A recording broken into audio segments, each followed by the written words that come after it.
बहुत साल पहले की बात है, जब भारत में जात पात का अंधकार छाया हुआ था। लोग ऊंच नीच के नाम पर एक दूसरे को इंसान नहीं समझते थे।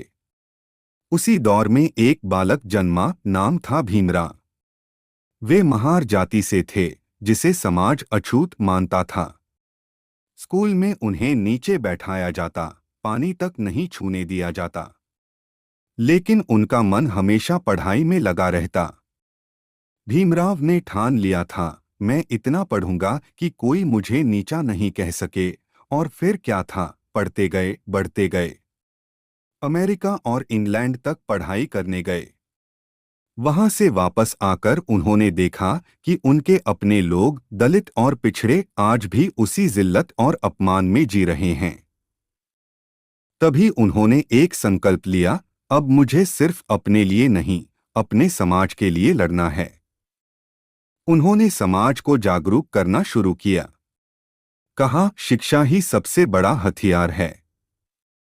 पढ़ो, संगठित हो और संघर्ष करो। उन्होंने दलितों के लिए कई आंदोलन किए। महाड़ में चवदार तालाब आंदोलन, जहां उन्होंने अपने साथियों के साथ जाकर पानी पिया।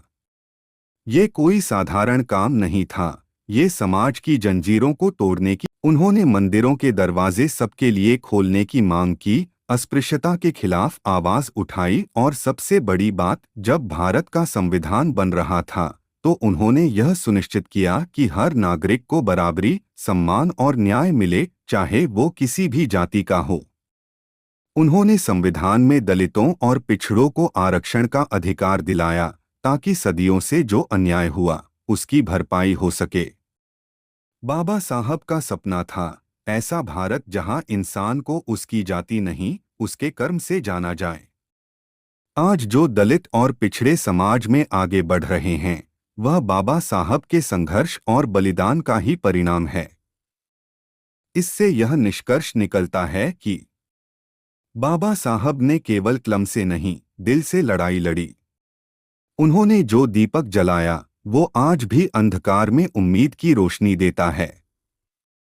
अब समय आ गया है बाबा साहब के संघर्षों को सफल बनाने का, और उसके लिए दलित और पिछड़ों को एक होना पड़ेगा। जब तक ऐसा नहीं होगा, तब तक अधिकार नहीं मिलेगा।